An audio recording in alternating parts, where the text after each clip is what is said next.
Impôts et justice sociale, le podcast francophone du réseau Tax Justice Network. Bienvenue à Impôts et justice sociale, le podcast qui vous parle en français de la justice fiscale en Afrique et dans le monde. Je m'appelle Idriss Lynch. À la une ce mois. À la une ce mois, nous parlerons bien sûr de justice fiscale. Mais avant, permettez au nom de toute l'équipe de Tax Justice Network de vous adresser nos vœux les meilleurs pour l'année 2021. Une année qui sera une année de relance. Je rappelle qu'au cours de l'année 2020, les gouvernements ont été secoués par la pandémie de coronavirus. Mais on a appris récemment qu'au contraire de ce qu'on a pensé, seulement 5% des engagements budgétaires supplémentaires ont été affectés aux questions de santé. Nous avons discuté de ces questions de Covid, de relance, de justice fiscale avec Jean Bala. Il est le directeur exécutif du CRADEC, une organisation de la société civile basée au Cameroun qui se bat pour le développement endogène en Afrique. Aussi, nous allons revenir sur les questions de la distribution des revenus miniers. Publish What You Pay Cameroun a publié un rapport dessus et les découvertes sont plutôt intéressantes. Je rappelle que vous pouvez nous suivre sur notre page de podcast impotsocial.libsyn.com. Libsyn avec SYN à la fin. Vous pouvez aussi aller sur la page de podcast de Tax Justice Network de taxcast.net ou encore aller sur notre page YouTube www.impotetjusticesociale.com. Et pour ceux qui veulent interagir avec nous, allez sur notre page Twitter #impotsocial ou notre page Facebook Impôts et Justice Sociale. Et enfin, n'hésitez pas à nous écrire à notre adresse email impôts-social@outlook.fr. Voilà pour les en une. À tout à l'heure pour les détails. Madame, Monsieur, je le disais en une, l'année 2020 a été marquée par la Covid et son lot de conséquences aussi bien sanitaires que sur le plan économique. Et on a vu les gouvernements du monde réagir. Selon le Fonds monétaire international, 14 000 milliards de dollars supplémentaires ont été dépensés par les budgets des États. Mais à la grande surprise, seulement 5,2% de ces engagements supplémentaires ont été effectivement accordés dans le cadre de la riposte sanitaire. Le reste est allé pour rassurer les marchés, pour rassurer l'économie. Nous avons discuté de ces questions de justice sociale, de justice fiscale avec Jean Bala.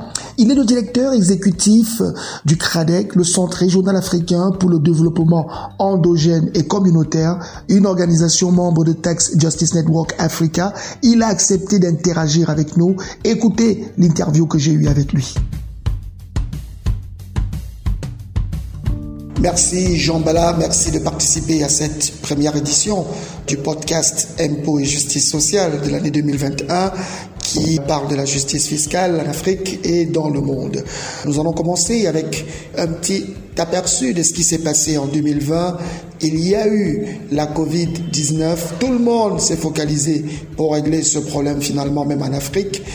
À votre avis, comment est-ce que vous percevez l'impact de la Covid-19 sur la justice fiscale et la justice sociale sur le continent? Merci Louis, c'est toujours un plaisir d'intervenir dans ton podcast, encore plus que nous sommes à la première édition à 2021.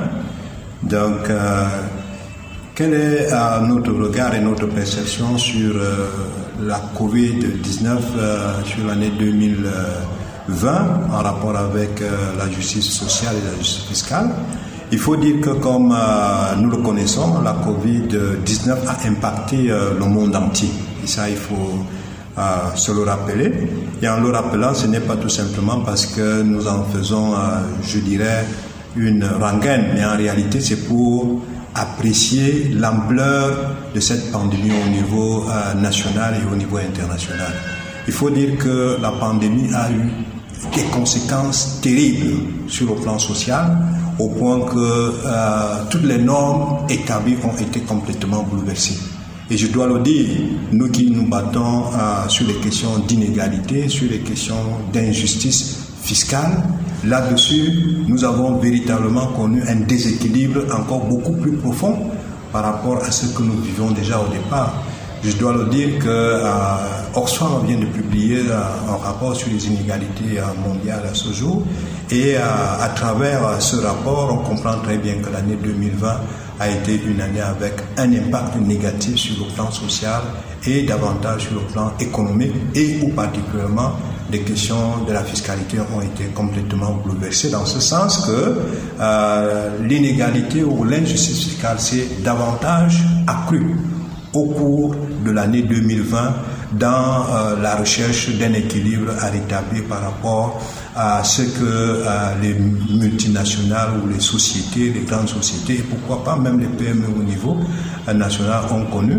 Et à cet égard, il n'y a pas eu de parade à l'instant qui pouvait véritablement maintenir le peu d'équilibre que l'on pouvait imaginer dans les années antérieures. Donc pour nous, il y a eu véritablement un choc, et un choc extrêmement négatif sur le plan social et sur le plan particulièrement de la justice fiscale.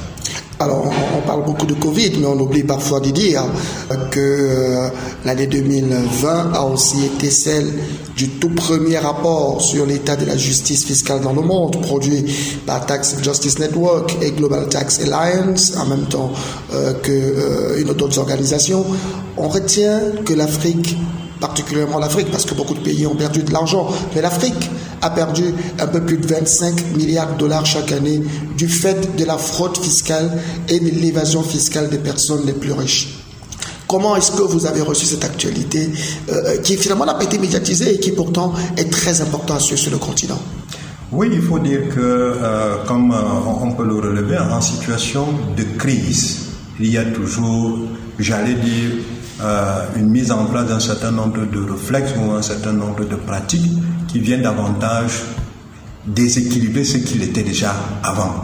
Et ça, comme vous le dites si bien, les multinationales qui sont des entités bien structurées, je dirais en Europe, et particulièrement en Afrique, où nous avons quelque peu un déséquilibre dans la structuration, dans l'organisation, dans les fondements même des structures au niveau africain, se retrouvent complètement désemparés.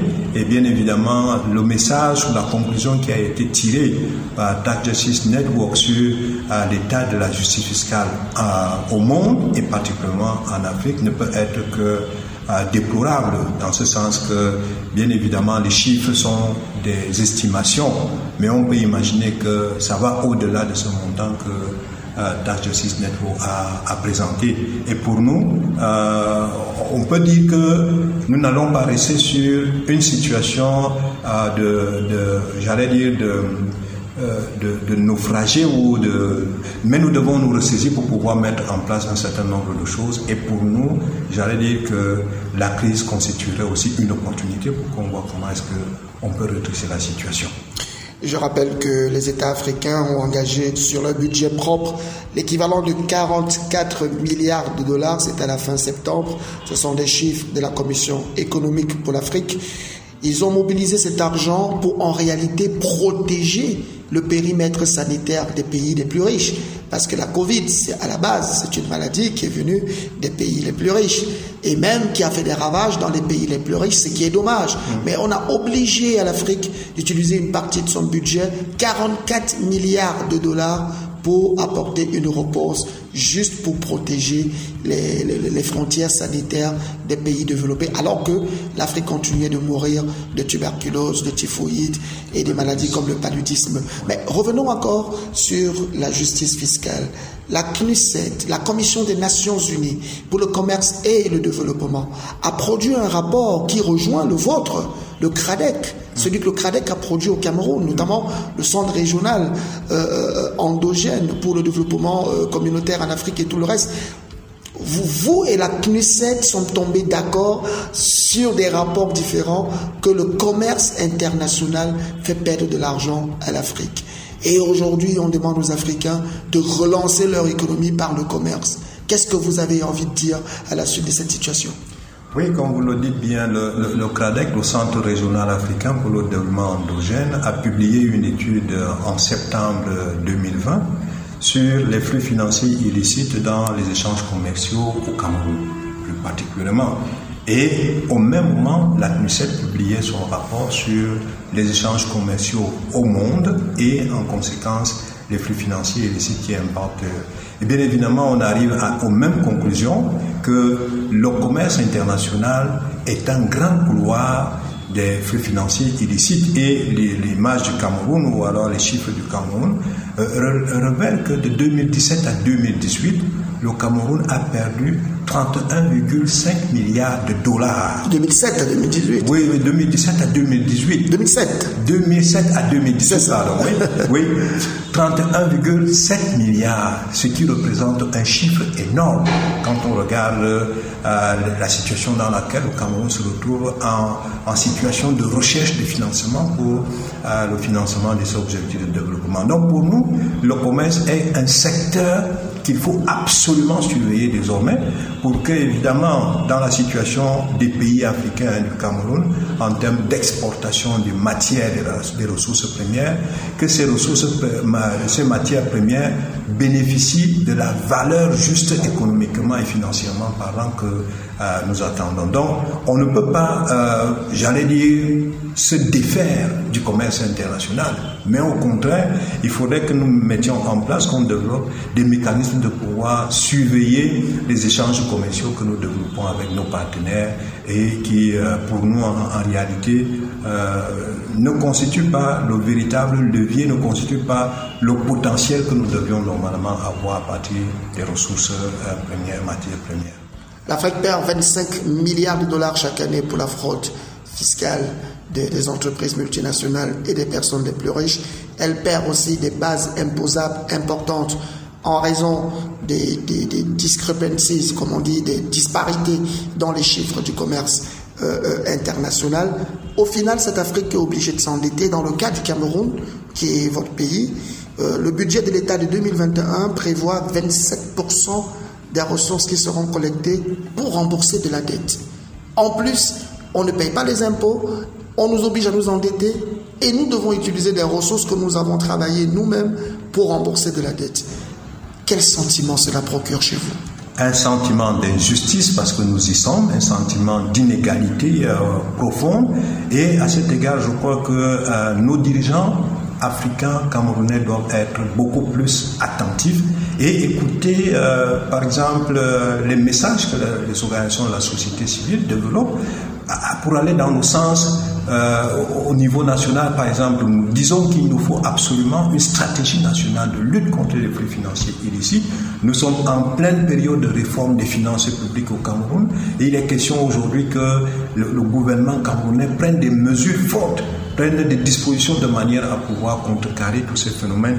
Vous parlez de la dette. En réalité, si nous comparons ce que nous venons d'évoquer comme des chiffres issus des flux financiers illicites et la dette, on voit très bien que les 31,5 milliards que nous venons d'évoquer représentent à peu près au moins 1,5 fois la dette du Cameroun sur la même période. Donc en réalité, on voit très bien que l'économie nationale peut bien générer de l'argent qui nous permettrait de financer sans véritablement nous endetter. Et là-dessus, je crois que nous comprenons qu'il y a une certaine duperie, il y a une exploitation outrée de nos petites économies ou alors potentiellement à même de pouvoir financer nos objectifs de développement durable. Je vous remercie, Jean Bala. Je rappelle que pour cette année 2021, le CRADEC a un vaste programme, toujours en cohésion avec Tax Justice Network et d'autres partenaires. Nous espérons que vos travaux vont aussi être mis en exergue dans le cadre de Tax Justice Network, qui n'arrête pas de travailler pour apporter plus d'éclairage en matière de justice fiscale, en matière de justice sociale. Je vous remercie beaucoup. Je vous adresse mes meilleurs vœux pour une meilleure justice fiscale et sociale en Afrique. Je vous remercie, Idriss, et nous restons tout à fait disponibles à apporter notre contribution, y compris sur les combats que mène Tax Justice Network, sur tous les outils qui ont été mis en place, où nous voulons véritablement nous appuyer pour lutter contre les flux financiers illicites, briser toutes les barrières que nous avons au niveau de la transparence financière, ainsi de suite. Je crois que nous faisons bon chemin ensemble. Merci, Jean. Merci, Idriss. La deuxième articulation de ce podcast parle du partage des bénéfices miniers. Publish What You Pay Cameroun, l'organisation Publiez ce que vous payez, a rédigé un rapport sur le partage des bénéfices miniers qui gagnent sur les ressources minières du Cameroun, les entreprises partenaires ou bien l'État et ses populations. Berlin Dogmo est le secrétaire exécutif de cette organisation. Il a accepté de partager avec nous le contenu de leur recherche. Écoutez l'entretien que j'ai eu avec lui. Monsieur Bernard Dogmo, vous êtes le secrétaire technique de la coalition Publish What You Pay, Publiez ce que vous payez. C'est une organisation qui travaille essentiellement à la traçabilité des transferts qui ont été faits dans le cadre des secteurs économiques, notamment le secteur minier. Et vous venez de terminer une étude sur la traçabilité des transferts, notamment au niveau des entités décentralisées au Cameroun. Et la conclusion évidente qui est apparue de ce que vous avez collecté, c'est qu'il y a une opacité totale. Est-ce que vous pouvez, en quelque sorte, résumer l'opportunité de cette étude et les grandes conclusions auxquelles vous êtes parvenu? Merci de me donner l'occasion de m'exprimer sur cette étude que Publish What You Pay Cameroun a réalisée. L'opportunité, c'est déjà que les transferts infranationaux sont constitués des impôts locaux que le gouvernement collecte et a pour mission ou bien doit reverser entièrement aux collectivités territoriales décentralisées. Mais nous avons constaté que ces impôts sont effectivement collectés, mais ne parviennent pas toujours aux ayants droit, c'est-à-dire les collectivités territoriales décentralisées. Nous avons voulu, dans le cadre de cette étude sur la traçabilité de ces transferts, comprendre quels sont les goulots d'étranglement qui sont à l'origine de ce manque de transferts effectifs de ces transferts infranationaux. Globalement, nous avons constaté un certain nombre de goulots à deux niveaux, au niveau du ministère des Finances. D'abord à la DGI, à la Direction Générale des Impôts, où effectivement toutes les opérations sont réalisées. À ce niveau-là, nous avons identifié plusieurs poches. C'est d'abord la question de la saisie des données. C'est-à-dire que les transferts, les informations ne sont pas toujours disponibles. Donc, une collectivité territoriale décentralisée ne peut pas savoir exactement ce qu'elle attend et où trouver l'information réellement sur ce qu'elle attend recevoir. Ça, c'est au premier niveau. Deuxième niveau, c'est le transfert effectif. Tout l'argent qui est collecté par la Direction Générale des Impôts doit être reversé totalement à la Direction du Trésor. Et c'est à ce niveau que se trouve un problème. Nous avons identifié deux niveaux de problème là-bas. C'est que l'or collecté par le CAPAM n'a jamais fait l'objet d'une redistribution. Nous rappelons que à ce niveau, le Cameroun a innové en faisant ce qu'on appelle la collecte des impôts en nature, le prélèvement des impôts en nature. Cet impôt doit, généralement prélevé en or, doit être reconverti en argent et c'est le fruit de cela qui doit être reparti. Malheureusement, le Cameroun n'a pas encore, depuis des années, nous parlons là depuis 2015, fait cette redistribution. Donc voilà le premier niveau de goulot qui est. La seule chose, c'était il manquait l'instruction, une simple instruction de la direction du Trésor pour demander aux comptables de comptabiliser et de reverser cet argent dans les comptes des collectivités territoriales décentralisées. Ça n'a jamais été fait. Heureusement, il y a de cela, le 1er novembre, il y a eu une telle décision après plusieurs années de plaidoyer. cette décision, mais il reste un autre pas à faire. Il faut effectivement transférer cet argent. Ça, c'est un premier niveau. Cette redistribution n'a jamais été faite. Deuxièmement, on ne comprend pas pourquoi il n'y a pas de traçabilité. Au niveau des comptes ouverts par l'État pour les collectivités territoriales décentralisées, c'est un fourre-tout, un compte fourre-tout où on y met tout ce qu'ils appellent les impôts affectés. Et Dieu seul sait combien d'impôts ont été regroupés et collectés et doit être reversé aux collectivités territoriales. Lorsque vous lisez les comptes, vous vous rendez compte qu'il n'y a aucun libellé qui définit clairement la provenance des fonds qui sont transférés aux collectivités territoriales décentralisées à travers leurs comptes. Et malheureusement, l'information n'est nulle part. C'est-à-dire la taxe alvadorin, la taxe à l'extraction, on ne sait pas si ce qu'ils reçoivent, c'est la taxe ou bien autre impôt, que ce soit la patente reversée, qui doit être reversée. Alors, c'est-à-dire qu'il y a, je résume, il y a un flou, c'est-à-dire que l'argent qui est collecté, les taxes qui sont collectées dans le cadre de l'exploitation de l'or, pour l'étude que vous avez faite, sont reversées dans des comptes où on retrouve d'autres taxes. Et finalement, on n'a pas une réelle traçabilité. Et les communautés riveraines qui normalement doivent avoir quelque chose n'ont finalement droit à rien. Mais l'autre question qui nous vient à l'esprit, c'est est-ce que finalement on a l'impression qu'il y a une juste collecte de ce que les opérateurs font sur le terrain? Parce qu'on s'est quand même rendu compte qu'entre les déclarations de production du gouvernement et les déclarations de vente au niveau international, notamment à Dubaï, il y a un gap de pratiquement fois 1000. Est-ce que c'est quelque chose qui vous interpelle en tant que société civile? Oui, en fait, la question, elle est pertinente parce que en réalité, nous nous sommes rendus compte que, en fait, le système fiscal au Cameroun donne libre cours malheureusement à ce genre de pratiques, c'est-à-dire c'est l'opérateur qui décide de dire combien est-ce qu'il a produit et à base de sa déclaration. Et on fait foi à ce qu'il déclare et il déclare ce qu'il veut. Et malheureusement, le système de contrôle ne permet pas de reconstituer le store réel de production de ces entreprises.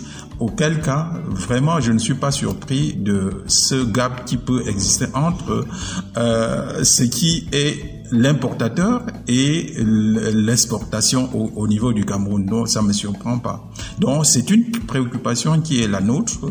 Nous avons tout simplement voulu, dans un premier temps, nous attaquer à un pan de cette question et les autres éléments, peut-être d'autres pans, notamment sur les questions de la déclaration de paiement des impôts au Cameroun.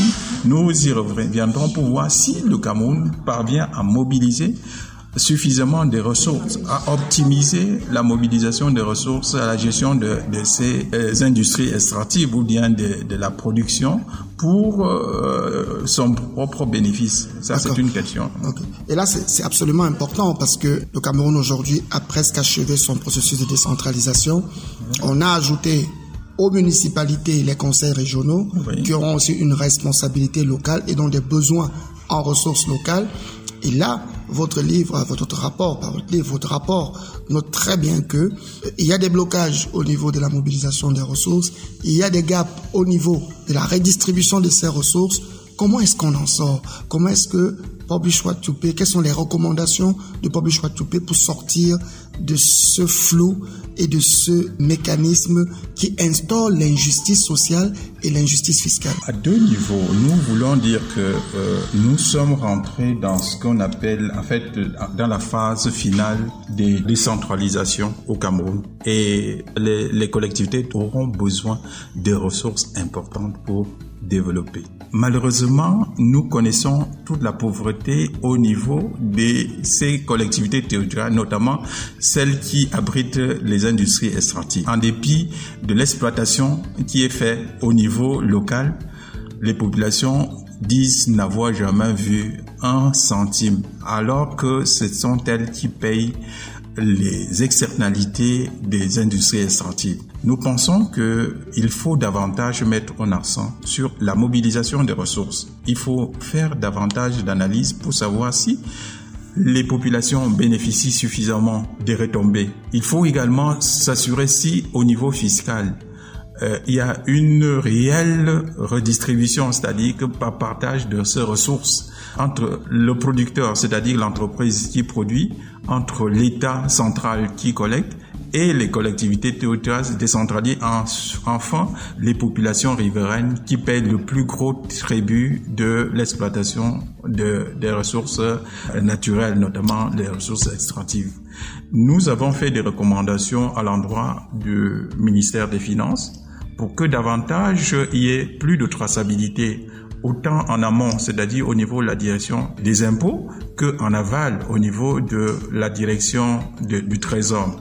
Nous avons demandé qu'il y ait un compte spécifique sur les questions de la gestion des transferts infranationaux pour permettre vraiment une vraie traçabilité pour les collectivités territoriales décentralisées puissent savoir. Ce n'est pas seulement les collectivités, même le MINMID qui fait partie des structures gouvernementales qui doivent conduire la gestion de ce secteur-là ont des prélèvements qu'ils attendent du secteur du Trésor.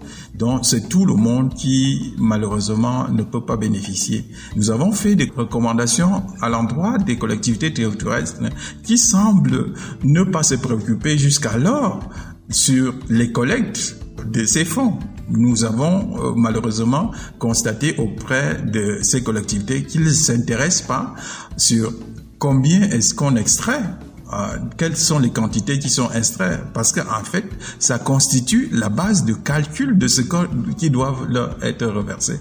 Tout simplement parce qu'elles estiment que ce n'est que l'État qui leur reverse quelque chose, dont elles n'ont pas besoin de faire un effort quelconque. Nous avons fait des recommandations à leur endroit. Nous avons fait également des recommandations à l'endroit de la société civile pour une grande mobilisation pour accompagner les populations. Parce que ces populations qui subissent les conséquences des industries extractives ne savent ce qu'elles sont se vouer parce que sont ballottées entre l'État, la commune, même le peu que les communes reçoivent ne leur reverse pas. On nous a fait comprendre au niveau de la commune que le peu qu'ils reçoivent est tellement insuffisant que la préoccupation vis-à-vis des communautés locales n'est pas encore parvenue à leur esprit de les accompagner. Donc vous comprenez que c'est une situation assez complexe que nous vivons dans la gestion des industries extractives, notamment les revenus issus des industries extractives. Une grosse bataille pour 2021. Merci beaucoup Bernard Ndokmo. Je rappelle que vous êtes le secrétaire technique de la coalition Publish Right to Pay au Cameroun. Une étude pionnière, une étude solide que forcément on va recommander à ceux qui nous suivent. Mais évidemment, la bataille pour la justice fiscale et l'équité fiscale sont encore un gros challenge dans notre pays. Avec tout ce que vous venez de dire, merci beaucoup et bonne année à vous et on espère que la justice fiscale sera pour 2021. C'est ce que nous espérons. Merci beaucoup pour cette occasion que vous nous avez prêtée. Nous souhaitons longue vie à votre émission. Voilà les deux grands sujets qui ont constitué ce premier podcast de 2021. Je rappelle que nous avons entamé cette année sous le prisme de la relance économique dans le monde, mais nous l'avons terminé avec la pandémie de coronavirus qui, au lieu de renforcer les allocations budgétaires pour les services de santé, se sont traduites par plus de budget encore à l'économie, disait-on, mais davantage au marché. D'ailleurs, les marchés ont été les grands gagnants de la Covid avec des hausses exponentielle sur certaines bourses du monde. Nous allons revenir sur les questions de justice fiscale lors d'une prochaine édition, notamment l'état de la justice fiscale dans le monde et surtout en Afrique. D'ici là, portez-vous bien, continuez de respecter les mesures barrières parce que le Covid version 2, version 3 est en train de se déployer partout dans le monde et que les restrictions budgétaires vont encore être à surveiller. En attendant, vous pouvez nous écouter sur notre page de podcast imposocial.lipsyn.com. Lipsyn avec SYN à la fin. Vous pouvez aussi aller sur notre page de YouTube www.impôt et justice sociale ou aller sur l'application Stitcher et chercher impôt et justice sociale. Pour ceux qui veulent interagir avec nous, allez sur notre page Twitter #impôt social ou notre page Facebook Impôt et Justice Sociale. Et n'hésitez pas à interagir avec nous. Écrivez-nous à l'adresse impôt-social@outlook.fr. Au revoir et à la prochaine édition.